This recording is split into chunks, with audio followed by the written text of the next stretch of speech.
Hello students, NS तथा JM classes में आपका स्वागत है। इससे पहले वाली क्लास के अंदर हमने जो टॉपिक डिस्कस किया था वो टॉपिक था आपके पास में कि दर्पण की फोकस दूरी एफ तथा वक्रता त्रिज्या आर में संबंध, और हमने दर्पण की फोकस दूरी एफ तथा वक्रता त्रिज्या आर के अंदर क्या निकाल लिया था, संबंध निकाल लिया था। और क्या संबंध आया था आपके पास में, एफ बराबर आर अपन में 2। तो इसको हमने क्या बोला था कि आपके पास में दर्पण की जो फोकस दूरी होती है वो वक्रता त्रिज्या से क्या होती है, आधी होती है, या फिर आपके पास में जो वक्रता त्रिज्या है दर्पण की वो क्या होती है, फोकस दूरी के 2 गुना होती है। तो इसका ध्यान रखना भाई, क्योंकि न्यूमेरिकल पार्ट के अंदर आपको एक ही मान मिलेगा, दूसरा मान आपको स्वतः ही निकालना है और आप इस सूत्र से आराम से निकाल सकते हैं। तो इसी क्रम के अंदर आपके पास में अगला जो टॉपिक है वो आपके पास में दर्पण सूत्र। तो दर्पण सूत्र किस प्रकार से निकालेंगे इसको अच्छे से समझना, क्योंकि आपके पास में अगर दर्पण सूत्र आपको आ जाएगा तो लेंस सूत्र सोल्व करने में आपको कोई प्रॉब्लम नहीं होगी। तो आपका टॉपिक आपके पास में दर्पण सूत्र, मिरर फॉर्मूला, दर्पण सूत्र। तो दर्पण सूत्र किसे कहते हैं इसके बारे में थोड़ी सी जानकारी हम प्राप्त कर लेते हैं। तो आपके पास में जब किसी दर्पण के सामने वस्तु को रखा जाता है तो आपके पास में जो वस्तु की दूरी है उसको हम किससे प्रदर्शित करते हैं, यू से प्रदर्शित करते हैं, और दर्पण उस वस्तु का क्या बनाता है, प्रतिबिंब बनाता है। तो उसको हम बोलते हैं प्रतिबिंब दूरी v। तो उसको हम किससे प्रदर्शित कर रहे हैं, v से। और फोकस दूरी f के मध्य क्या होता है, एक संबंध होता है जिसे क्या कहते हैं, दर्पण सूत्र कहते हैं। तो इसकी डेफिनेशन क्या हो जाएगी कि आपके पास में बिंब की दूरी u, प्रतिबिंब की दूरी v तथा फोकस दूरी f के मध्य जो संबंध होता है उस संबंध को क्या कहते हैं, दर्पण सूत्र कहते हैं। अब दर्पण सूत्र कैसे फाइंड आउट करेंगे इसके लिए अभी हम सोल्व करते हैं। सबसे पहले हम दर्पण सूत्र निकालने के लिए क्या लेंगे, एक दर्पण लेंगे, चाहे अवतल दर्पण ले लो चाहे उत्तल दर्पण ले लो। तो मैं यहाँ पे अवतल दर्पण ले रहा हूं, क्या लेंगे, एक अवतल दर्पण ले लिया। ये इसका क्या है, द्वारक है, और ये इसका क्या है, मुख्य अक्ष है, और ये इसका क्या है, ध्रुव बिंदु O है। क्या है, ध्रुव बिंदु O। अब आपके पास में इस दर्पण के सामने एक वस्तु A भी रखी हुई है। इस दर्पण के सामने एक वस्तु क्या रखी हुई है, A भी रखी हुई है। इस वस्तु से काफी सारी प्रकाश की किरणें क्या होती है, दर्पण के ऊपर आपतित होती है। पर मैंने दर्पण के ऊपर प्रतिबिंब बनाने के लिए बताया था कि 2 या 2 से अधिक प्रकाश किरणों की क्या होती है, आवश्यकता होती है। तो हम यहाँ पे 2 किरणों की बात करते हैं। तो आपके पास में एक प्रकाश की किरण मुख्य अक्ष के समांतर दर्पण के ऊपर क्या होती है, आपतित होती है। और कौन से बिंदु के ऊपर, यहाँ पे मान लिया आपके पास में कौन सा बिंदु है, P बिंदु है। तो एक प्रकाश की किरण दर्पण के मुख्य अक्ष के समांतर क्या होती है, दर्पण के ऊपर आपतित होती है। जब कोई प्रकाश की किरण मुख्य अक्ष के समांतर आपतित होती है तो वह परावर्तन के पश्चात कहां से गुजर जाती है, मुख्य फोकस से गुजर जाती है। तो ये प्रकाश की किरण परावर्तन के पश्चात कहां से गुजर गई, मुख्य फोकस से गुजर जाती है। उससे आगे आपके पास में एक अन्य प्रकाश की किरण ध्रुव बिंदु O के ऊपर क्या होती है, आपतित होती है।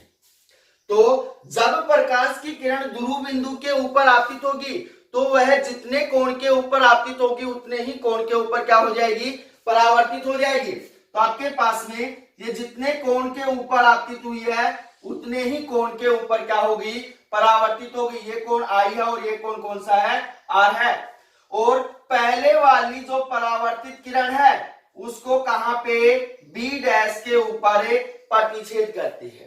पहले वाली जो परावर्तित किरण है उसको B डैश के ऊपर क्या करती है, प्रतिच्छेद करती है। इसलिए आपके पास में जो वस्तु का प्रतिबिंब है वो a डैश b डैश पर बनता है। कहां बनता है? a डैश b डैश के ऊपर बनता है। अब उससे आगे आपके पास में PM मुख्य अक्ष के ऊपर क्या है? लंब है। यहां पे जो बिंदु है वो कौन सा है? M है। तो PM मुख्य अक्ष के ऊपर क्या है? लंब है। अब इसके अंदर 3 मान और ध्यान दे लेना भाई। आपके पास में AO क्या है? आपके पास में बिंब की दूरी, वस्तु की दूरी। तो बिंब की दूरी को हम किससे प्रदर्शित करते हैं? U से प्रदर्शित करते हैं। किससे प्रदर्शित करते हैं? U से। और आपके पास में A डैश O क्या है? आपके पास में प्रतिबिंब की दूरी, और प्रतिबिंब की दूरी को हम किससे प्रदर्शित करते हैं? V से प्रदर्शित करते हैं। और आपके पास में मुख्य फोकस है तथा ध्रुव बिंदु F के मध्य की दूरी क्या कहलाती है? फोकस दूरी F कहलाती है। तो अब इसके अंदर ध्यान देना कि आपके पास में इसको दर्पण सूत्र किस प्रकार से निकालेंगे। आपके पास में जो प्रतिबिंब दूरी है V, बिंब दूरी है U, और आपके पास फोकस दूरी F में संबंध किस प्रकार से निकालेंगे, इसको अभी हम क्या करते हैं, अब आगे सोल्व करते हैं। तो अब आपके पास में यहाँ पे त्रिभुज ABO, तो यहां पे लिखेंगे त्रिभुज ABO तथा त्रिभुज A dash B dash O में, त्रिभुज A dash B dash O में क्या होगा भाई? आपके पास में यहां त्रिभुज ABO के अंदर देखना भाई, कोण BAO कितना है? आपके पास में 90 डिग्री है। कितना है? 90 डिग्री है। और त्रिभुज A dash B dash O के अंदर ये कोण B dash A dash O कितना है? 90 डिग्री है। तो इन दोनों त्रिभुजों के अंदर ये दोनों कोण क्या है? समान है। तो यहां पे लिखेंगे कोण BAO बराबर हो जाएगा कोण B dash A dash O। कौन से कोण है भैया? आपके पास में समकोण है। कौन से कोण है? समकोण है। उससे आगे आपके पास में यहां पे देखना कि त्रिभुज ABO के अंदर ये कोण कितना है? I है। त्रिभुज A dash B dash O के अंदर देखना ये कोण कितना है? R है। और आपतन कोण और परावर्तन कोण आपस में क्या होते हैं? समान होते हैं। तो आपके पास यहाँ पे क्या हो जाएगा? कोण AOB बराबर हो जाएगा कोण A dash O B dash. कौन से कोण आपके पास? कोण I बराबर कोण R। आपतन कोण और परावर्तन कोण आपस में क्या होंगे? समान होंगे। उससे आगे ध्यान से समझना, जब इन दोनों त्रिभुजों के अंदर दो कोण आपस में समान है तो तीसरा कोण क्या होगा? स्वतः ही समान होगा। तो दोनों त्रिभुज आपस में क्या होंगे? समरूप होंगे। क्या होंगे? समरूप। तो इससे नीचे लिखेंगे कि जब दोनों त्रिभुजों के दो कोण आपस में समान है तो दोनों त्रिभुज क्या है? समरूप है। तो इसलिए आपके पास में क्या होगा? त्रिभुज ABO समरूप है किससे? त्रिभुज A dash B dash O से। जब दो त्रिभुज आपस में समरूप हैं तो उनकी भुजाओं का अनुपात भी क्या होगा? समान होगा। तो इसके नीचे हम लिखेंगे कि जब दोनों त्रिभुज आपस में क्या है? समरूप है, तो दोनों की भुजाओं का अनुपात भी क्या होगा? समान होगा। इसलिए आपके पास में क्या होगा? AB बटे कितना हो जाएगा? A dash B dash. तो आपके पास में यहां होगा AB बटे हो जाएगा आपके पास में A डैश B डैश बराबर। आपके पास में यहां पे ध्यान देना भाई कि आपके पास में यहां पे AB बटे A डैश B डैश क्यों लिया है? दूसरी भुजा क्यों नहीं ली मैंने? ये BO भुजा क्यों नहीं ली? क्योंकि आपके पास में यहाँ पे जो AB भुजा है वो A डैश B डैश और AB दोनों कितने का कोण बना रही है? 90 डिग्री का कोण बना रही है। इसलिए आपके पास इन दोनों भुजाओं का अनुपात क्या होगा? अगली वाली भुजाओं के समान होगा। तो अब आपके पास में जो AO भुजा है वो A डैश O डैश दोनों भुजाएं कितना कोण बना रही है? आपके पास समान कोण बना रही है। तो इन दोनों का क्या होगा? अनुपात होगा। तो क्या होगा आपके पास में ए ओ बटे हो जाएगा आपके पास ए डैश ओ। ये आ गया आपके पास समीकरण नंबर 1, समीकरण नंबर 1। अब उससे आगे अच्छे से समझना कि आपके पास में यहां तक आप सोल्व कर लोगे समीकरण 1 तक। अब उससे आगे त्रिभुज पी एम एफ तथा त्रिभुज आपके पास क्या हो जाएगा ए डैश बी डैश एफ में।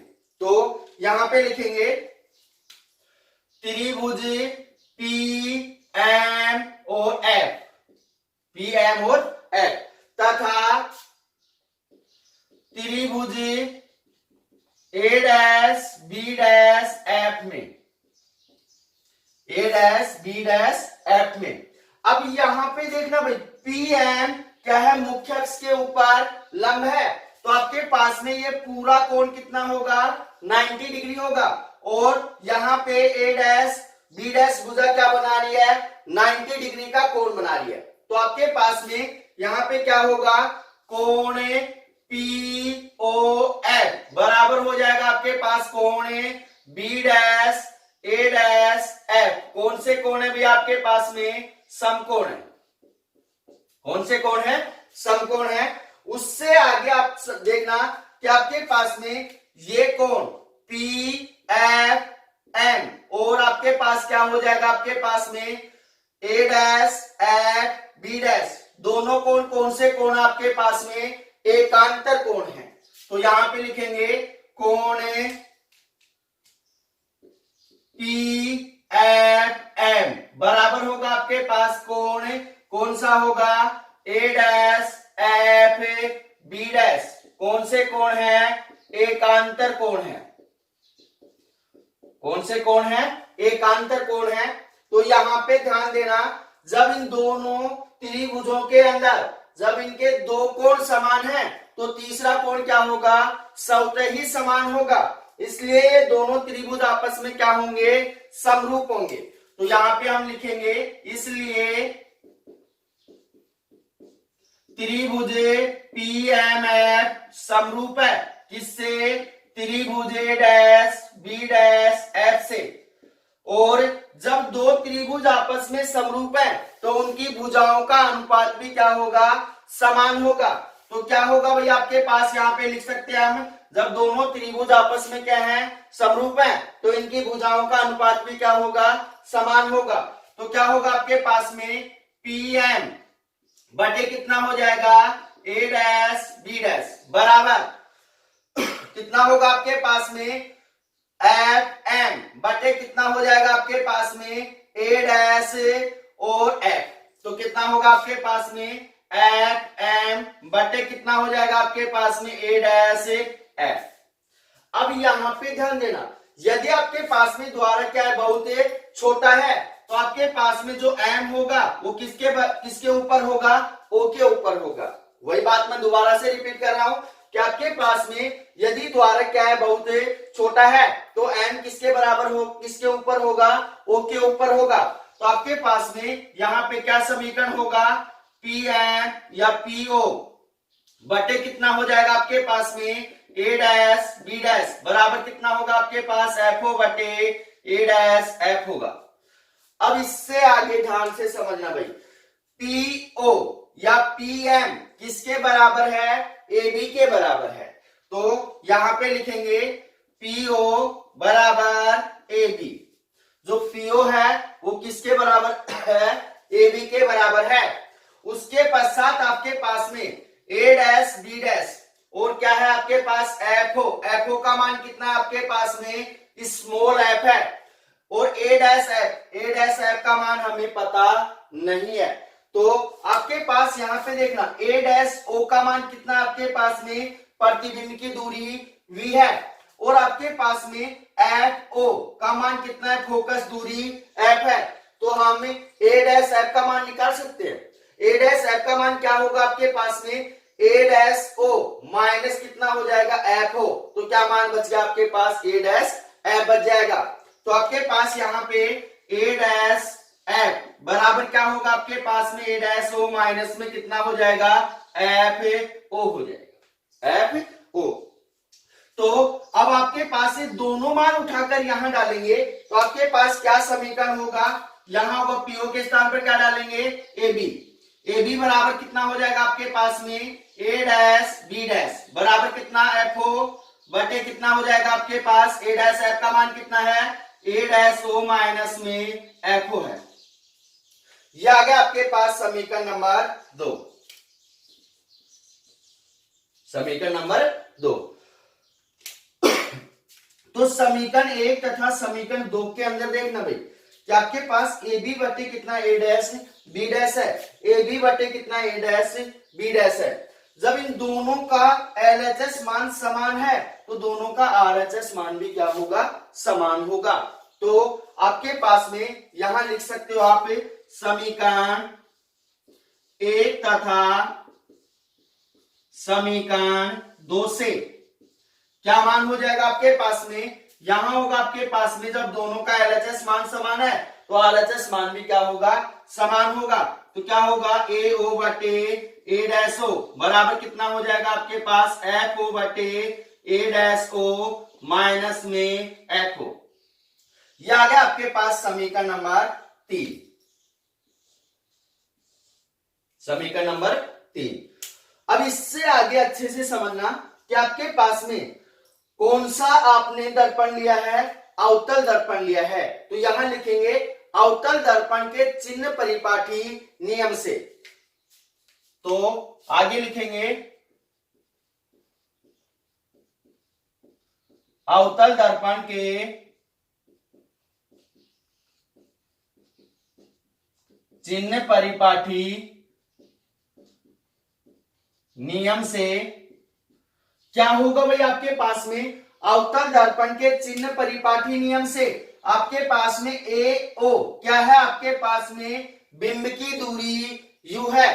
तो आपके पास यहां ए ओ बराबर कितना होगा आपके पास में, ए ओ बराबर यू।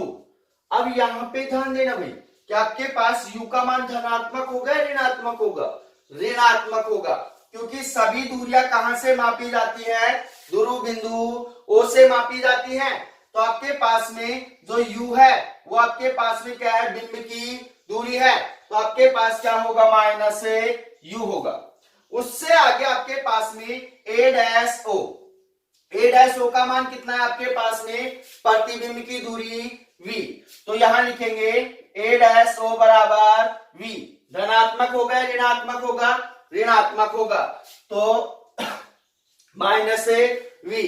उससे आगे आपके पास में एफ ओ बराबर कितना है आपके पास, फोकस दूरी f, ये भी क्या होगी, ऋणात्मक होगी। तो एफ ओ बराबर हो जाएगा माइनस f। तो ये तीनों मान समीकरण 3 के अंदर रखेंगे। तो इसके नीचे क्या लिखेंगे, समीकरण 3 से,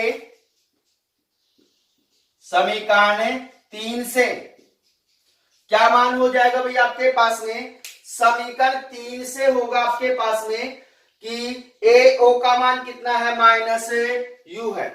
तो यहां पे लिखेंगे आपके पास में माइनस यू बटे ए डैश ओ का मान कितना है, माइनस वी है। तो यहां क्या होगा, माइनस वी बराबर आपके पास एफ ओ का मान कितना है, माइनस एफ है, बटे ए डैश ओ का मान कितना है, माइनस वी, माइनस सूत्र से है एफ ओ का मान कितना, माइनस एफ, माइनस माइनस क्या हो जाएगा, प्लस, प्लस कितना हो गया, एफ हो गया। इस माइनस से माइनस क्या हो गया, कैंसिल हो गया। क्या मान बच गया आपके पास में, u बटे v बराबर हो गया माइनस एफ बटे माइनस वी प्लस में f। ये माइनस माइनस कैंसिल नहीं होंगे भाई, क्योंकि नीचे कितनी संख्याएं हैं, 2 संख्याएं हैं। तो अब इनको क्या करते हैं, क्रॉस मल्टीप्लाई करते हैं। क्या करते हैं, क्रॉस मल्टीप्लाई करते हैं। तो u इंटू कितना हो जाएगा, माइनस वी प्लस में f बराबर आपके पास माइनस एफ वी हो गया। अब आपके पास यहां u को हम दोनों संख्याओं के साथ गुणा करेंगे तो माइनस यू वी और प्लस में यू एफ बराबर कितना हो जाएगा, माइनस एफ वी बराबर कितना हो गया, ये मान आ गया। तो ये आ गया आपके पास समीकरण नंबर 4। समीकरण नंबर 4। अब समीकरण 4 से आगे क्या करेंगे कि आपके पास में यू वी एफ का भाग समीकरण 4 में देने पर, तो यहां लिखेंगे समीकरण 4 में यू वी एफ का भाग देने पर, तो समीकरण 4 के अंदर यूवी एफ का भाग देंगे तो क्या मान होगा आपके पास में माइनस यूवी बटे कितना हो जाएगा यूवी एफ, प्लस में यू एफ बटे कितना हो जाएगा यूवी एफ, और बराबर माइनस में 1 कितना हो जाएगा एफ वी बटे कितना हो जाएगा आपके पास यूवी एफ। जो मान कट रहा है उसको काट दो, तो आपके पास यूवी से यूवी कैंसिल, यूएफ से यूएफ कैंसिल, एफ वी से एफ वी कैंसिल, तो क्या मान बच गया आपके पास माइनस 1 में एफ प्लस में 1 में वी बराबर माइनस 1 में यू। इस माइनस के 1 में यू को इस साइड ले आओ और माइनस में 1 में एफ को उस साइड में, दोनों किसके हो जाएंगे प्लस के हो जाएंगे, तो क्या मान होगा आपके पास में 1 में एफ बराबर हो जाएगा 1 में यू प्लस में 1 में वी। और यही क्या कहलाता है आपके पास में दर्पण सूत्र कहलाता है, यू वी एफ में संबंध कहलाता है। क्या कहलाता है? यू वी एफ में संबंध।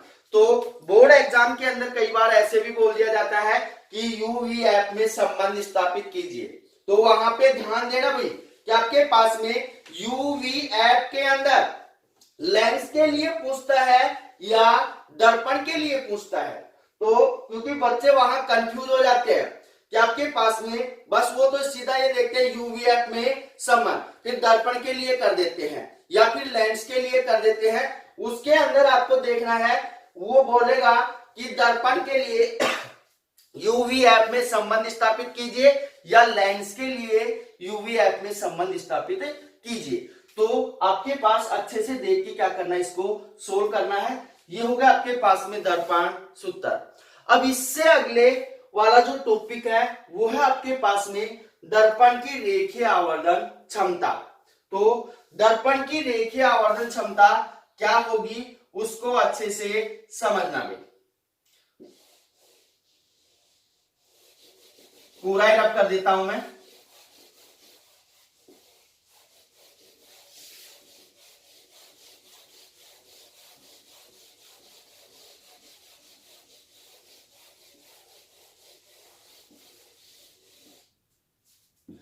टॉपिक अगला आपके पास में दर्पण की रेखीय आवर्धन क्षमता।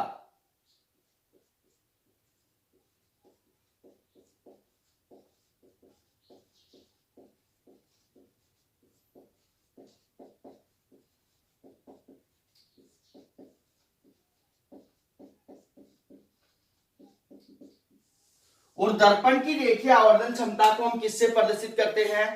कैपिटल एम से प्रदर्शित करते हैं। किससे प्रदर्शित करते हैं? कैपिटल एम से।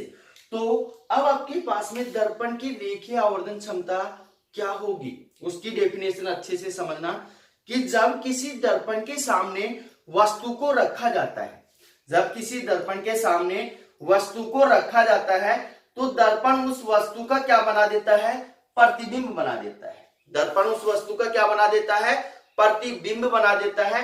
तो दर्पण द्वारा प्रतिबिंब बनाने की जो क्षमता है उसे क्या कहते हैं? दर्पण की रेखीय आवर्धन क्षमता कहते हैं। और रेखीय आवर्धन क्षमता को हम किससे प्रदर्शित करते हैं? एम से प्रदर्शित करते हैं।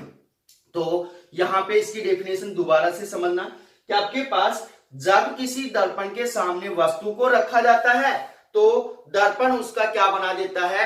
प्रतिबिंब बना देता है। तो दर्पण द्वारा प्रतिबिंब बनाने की जो क्षमता है उसे क्या कहते हैं? दर्पण की रेखीय आवर्धन क्षमता कहते हैं।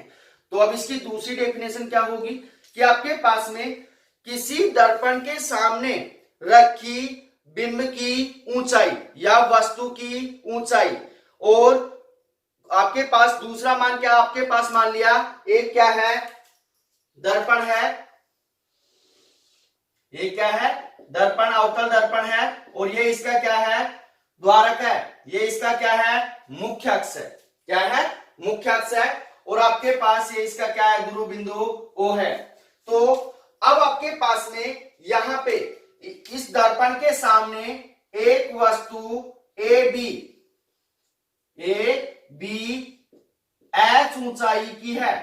कितनी ऊंचाई की है, एच ऊंचाई की है। वस्तु की ऊंचाई कितनी है, एच है। तथा अब इस वस्तु से एक प्रकाश की किरण क्या होती है, इस दर्पण के ऊपर मुख्य अक्ष के समांतर क्या होती है, आपतित होती है। जब प्रकाश की किरण मुख्य अक्ष के समांतर आपतित होगी तो यह परावर्तन के पश्चात कहां से गुजर जाती है, मुख्य फोकस से गुजर जाती है। एक अन्य प्रकाश की किरण ध्रुव बिंदु O के ऊपर क्या होती है, आपतित होती है तथा परावर्तन के पश्चात पहले वाली प्रकाश किरण को कहां काटती है, B डैश के ऊपर काटती है। ये बातें मैंने अभी इससे पहले वाले में समझा दी थी। तो वस्तु का प्रतिबिंब कहां बनता है, A डैश B डैश के ऊपर बनता है। तो ये क्या हो गया आपके पास में, प्रतिबिंब की दूरी U, और ये क्या हो गया आपके पास में, बिंब की दूरी U। तो अब आपके पास में जो बिंब बना है उसकी ऊंचाई मान लिया कितना है, h डैश है। तो इसकी सेकंड डेफिनेशन कैसे बनाएंगे कि किसी दर्पण द्वारा बनाए गए प्रतिबिंब की ऊंचाई h डैश, किसी दर्पण द्वारा बनाए गए प्रतिबिंब की ऊंचाई h डैश तथा बिंब की ऊंचाई h के अनुपात को क्या कहते हैं, दर्पण की रेखीय आवर्धन क्षमता कहते हैं। अब इसका साधारण सा उदाहरण हम समझे तो चम्मच आपने देखी होगी। तो चम्मच के अंदर हम क्या करते हैं, अगर उसको धीरे धीरे पास लेके आते हैं तो हमारा जो बनने वाला जो प्रतिबिंब है वो धीरे धीरे क्या होने लगता है, फैलने लगता है। और जैसे जैसे हम उसको दूर लेके जाते हैं तो आपके पास में उसकी लंबाई धीरे धीरे क्या होने लगती है, बढ़ने लगती है। तो आपके पास में यहाँ पे जो परिभाषा होगी, साधारण सी परिभाषा, वो क्या होगी कि आपके पास में दर्पण द्वारा बनाए गए प्रतिबिंब की ऊंचाई h डैश तथा बिंब की ऊंचाई h के अनुपात को क्या कहते हैं, दर्पण की रेखीय आवर्धन क्षमता कहते हैं। तो आपके पास यहाँ पे m बराबर कितना होगा, आपके पास में h डैश बटे h। h डैश क्या है, आपके पास में प्रतिबिंब की ऊंचाई है और h क्या है, आपके पास में बिंब की ऊंचाई है। यह आ गया आपके पास समीकरण नंबर 1, समीकरण नंबर 1। अब उससे आगे समझना भी कि आपके पास में त्रिभुज ABO, तो यहां पे लिखेंगे त्रिभुज ABO तथा त्रिभुज A dash B dash O में, A dash B dash O में। अब आपके पास ये कोण कितना है, 90 डिग्री है। तो ये कोण भी कितना है, 90 डिग्री है। तो दोनों त्रिभुजों के अंदर दोनों कोण क्या है, समान है। तो आपके पास क्या हो जाएगा, यहां पे हो जाएगा आपके पास में कोण ABAO बराबर हो जाएगा कोण आपके पास में B dash A dash O। कौन से कोण आपके पास में, समकोण है। कौन से कोण है, समकोण है। उससे आगे आपके पास में ये आपके पास में कोण कितना है, I है, और ये कितना है, कोण R है। दोनों कोण आपस में क्या है, समान है। क्योंकि आपके पास जब कोई प्रकाश की किरण ध्रुव बिंदु O के ऊपर क्या होती है, आपतित होती है, तो जितने कोण के ऊपर आपतित होती है उतने ही कोण के ऊपर क्या हो जाती है, परावर्तित हो जाती है। इसलिए आपके पास में क्या होगा, कोण AOB बराबर हो जाएगा आपके पास कोण A डैश OB डैश, क्या हो जाएगा, कोण I बराबर कोण R। क्योंकि आपके पास परावर्तन के नियम से भी आपतन कोण और परावर्तन कोण क्या होते हैं, समान होते हैं। जब इन दोनों त्रिभुजों के अंदर दो कोण आपस में समान हैं तो तीसरा कोण क्या होगा, स्वतः ही समान होगा। इसलिए दोनों त्रिभुज आपस में क्या होंगे, समरूप होंगे। तो यहां पे लिख सकते हो, इसलिए त्रिभुज ABO समरूप है किससे, त्रिभुज किससे, A dash B dash O से। जब दो त्रिभुज आपस में समरूप हैं तो उनकी भुजाओं का अनुपात भी क्या होगा, समान होगा। तो अब आपके पास इनकी भुजाओं का अनुपात समान होगा तो आपके पास क्या होगा, AB बटे कितना हो जाएगा, A dash B dash. AB बटे कितना हो गया, A डैश B डैश बराबर कितना हो जाएगा आपके पास ए ओ बटे कितना हो जाएगा ए डैश ओ। तो यहां हो जाएगा आपके पास में ए ओ बटे कितना हो गया ए डैश ओ हो गया। तो अब यहां पे ध्यान देना भाई कि आपके पास में जो ए बी बटे ए डैश बी डैश है ए ओ बटे ए डैश ओ। अब ए बी का मान कितना है आपके पास में एच है, ए डैश बी डैश का मान कितना है एच डैश है। उससे आगे आपके पास में यहाँ पे ए ओ बटे कितना ए डैश ओ है। तो ध्यान देना कि आपके पास में समीकरण एक के अंदर क्या आ रहा है एच डैश बटे कितना आ रहा है एच आ रहा है। तो इस समीकरण को हम उल्टा कर देंगे, समीकरण के ऊपर कोई प्रभाव नहीं पड़ेगा क्योंकि आपके पास में मान जो उनका अनुपात है वो तो क्या रहेगा समान ही रहेगा। इसलिए आपके पास में क्या होगा यहाँ पे हो जाएगा आपके पास में ए डैश बी डैश बटे कितना हो जाएगा ए बी बराबर कितना हो जाएगा ए डैश ओ बटे कितना हो जाएगा ए ओ। तो अब इस समीकरण के अंदर देखना भाई ए डैश बी डैश का मान कितना है एच डैश है, ए बी का मान कितना है एच है और आपके पास में ए डैश ओ क्या है प्रतिबिंब दूरी v है, ए ओ क्या है बिंब दूरी u है। तो चारों मान यहाँ पे लिखेंगे तो आपके पास ए डैश बी डैश बराबर कितना होगा h होगा। अब यहाँ पे ध्यान देना h प्लस का होगा या माइनस का होगा। मैंने बता रखा है मुख्य अक्ष के लंबवत नीचे की ओर मापी गई दूरी कैसी होगी ऋणात्मक होगी। तो माइनस एच डैश किसका हो गया ऋणात्मक हो गया और ए बी बराबर कितना हो गया आपके पास में h हो गया और a डैश o बराबर आपके पास में क्या है प्रतिबिंब की दूरी धनात्मक है ऋणात्मक तो माइनस v और a o बराबर माइनस u। तो ये चारों मान उठाकर इस समीकरण के अंदर डालेंगे तो आपके पास क्या मान होगा यहाँ पे जो मान आएगा वो होगा ए डैश बी डैश का मान कितना है माइनस एच डैश बटे एच बराबर आपके पास में माइनस वी बटे कितना होगा माइनस यू हो गया। इस माइनस से ये माइनस क्या हो गया कैंसिल हो गया। तो आपके पास में एच डैश बटे एच बराबर इस माइनस को इस साइड भेज देंगे तो क्या होगा माइनस वी बटे यू होगा माइनस वी बटे यू। तो अब आपके पास में समीकरण एक के अंदर देखना एच डैश बटे एच बराबर कितना है एम है। तो यहां पे हम लिख सकते हैं समीकरण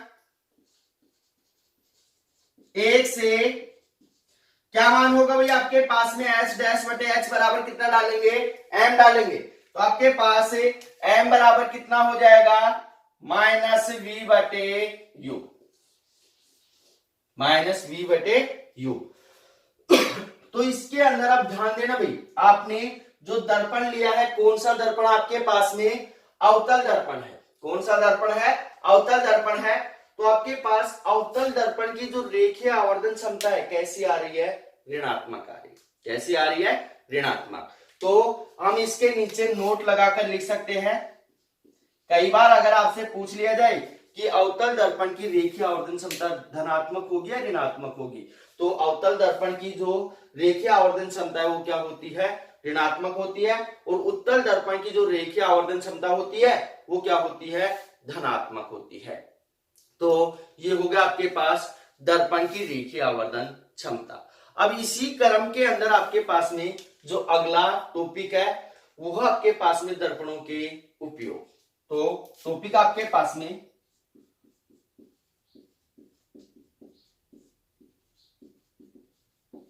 दर्पणों के उपयोग।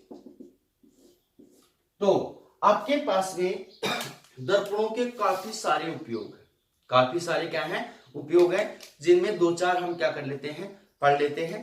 तो आपके पास में फर्स्ट उपयोग तो क्या है साधारण सी बात है कि इसका उपयोग किस में किया जाता है चेहरा देखने में किया जाता है। किस क्या करने में चेहरा देखने में किया जाता है या नाइयों द्वारा दाढ़ी बनाने के लिए किया जाता है।